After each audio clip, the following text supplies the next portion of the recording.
Assalamualaikum warahmatullahi wabarakatuh. Sahabat akhir zaman. Nabi Musa alaihi salam merupakan salah satu nabi dan rasul yang dikaruniai mukjizat yang luar biasa oleh Allah Subhanahu wa taala.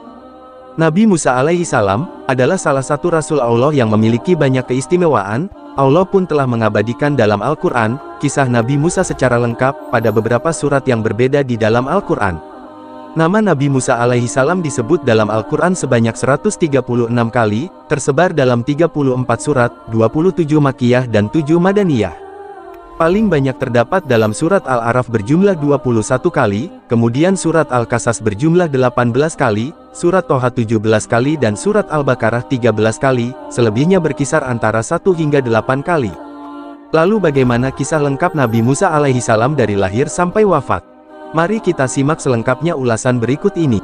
Kisah Nabi Musa alaihi salam dan Bani Israel menyembah patung anak sapi. Kisah ini disebutkan beberapa kali dalam Al-Qur'an, di antaranya dalam surat Toha ayat 85 hingga 98 dan surat Al-A'raf ayat 148 hingga 153. Ketika Nabi Musa menerima kitab Taurat di Gunung Tursina, Allah menguji keimanan Bani Israel dengan patung anak sapi seperti yang disebutkan dalam Al-Qur'an surat Toha ayat 85. Dia Allah berfirman, "Sungguh, kami telah menguji kaummu setelah engkau tinggalkan. Dan mereka telah disesatkan oleh Samiri." Setelah kepergian Nabi Musa, Bani Israel tidak mau patuh pada perintah Nabi Harun. Bahkan Nabi Harun diancam akan dibunuh, jika terus mengajak mereka berbuat baik. Sungguh, Bani Israel adalah kaum yang zalim. Di antara mereka ada seseorang yang bernama Samiri, ia berusaha mempengaruhi Bani Israel agar mau menyembah patung yang dibuatnya. Patung tersebut terbuat dari emas berbentuk seperti anak sapi. Orang-orang percaya bahwa patung anak sapi itu adalah Tuhan, karena patung tersebut dapat mengeluarkan suara. Padahal, sebenarnya suara itu berasal dari hembusan angin yang masuk ke dalam rongga patung. Dengan teknik yang dibuat oleh Samiri, Nabi Harun geram melihat kesesatan yang dilakukan Samiri dan Bani Israel lainnya. Nabi Harun mengingatkan mereka dengan lemah lembut. "Wahai kaumku, mengapa kalian menyembah benda tidak bernyawa itu? Sudah lupakah kalian kepada Allah Tuhan semesta alam?" Bani Israel masih tetap ngeyel seraya berkata, "Sudahlah Harun, engkau diam saja.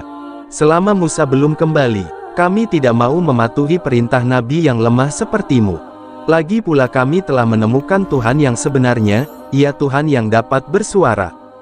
"Astagfirullahalazim," ucap Nabi Harun. "Dengan mudahnya, kalian menukar keimanan kalian kepada Allah, dengan patung anak sapi ini. Sungguh kalian benar-benar telah berbuat zalim."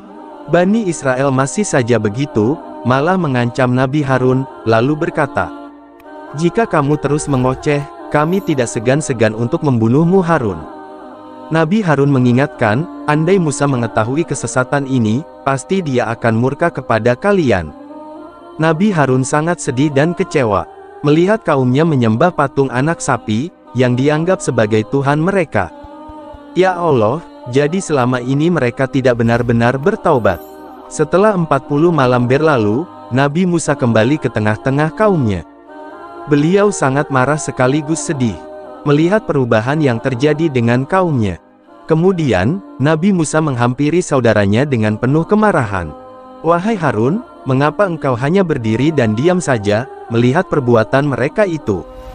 Engkau tidak sungguh-sungguh menjalankan amanatku." Nabi Harun kaget melihat Nabi Musa yang tiba-tiba datang melabraknya. "Tenanglah wahai saudaraku, dengarlah penjelasanku dahulu. Aku telah mengingatkan mereka, namun mereka tidak mau mendengarkanku. Kaummu menganggapku lemah, tidak memiliki kekuatan sepertimu, dan mereka hampir saja membunuhku. Astagfirullahalazim, maafkan aku wahai saudaraku."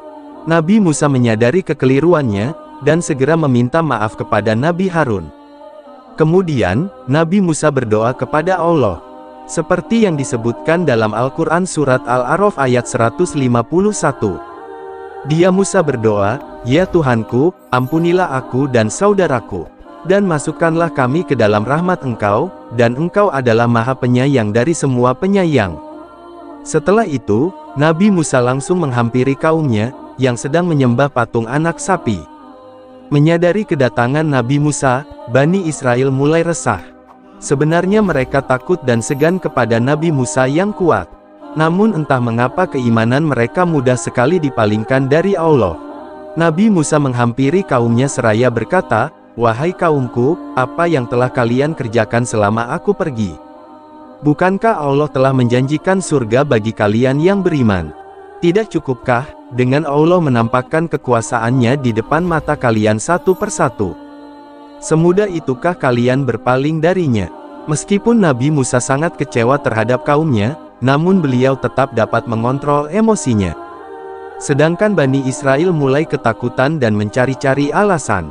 "Wahai Musa, sesungguhnya kami berpaling dari Allah, bukan atas dasar kemauan kami sendiri, melainkan karena hasutan Samiri. Dia yang mengajak kami untuk menyembah patung anak sapi ini." Kemudian, Nabi Musa mencari orang yang bernama Samiri, yang disebut-sebut sebagai dalang dari penyembahan patung anak sapi. "Wahai Samiri, benarkah apa yang mereka katakan? Jika benar, apa yang membuatmu berani melakukan hal tersebut?" Samiri menjawab, "Aku mengetahui sesuatu yang tidak mereka ketahui. Dengan semua pengetahuan yang aku miliki, maka jadilah patung anak sapi itu." Mendengar jawaban Samiri, Nabi Musa semakin geram, lalu mengusir Samiri dari tempat itu. Samiri meninggalkan tempat tersebut sambil menundukkan kepala. Kemudian Nabi Musa mengutus kaumnya untuk membakar patung anak sapi dan membuang abunya ke laut.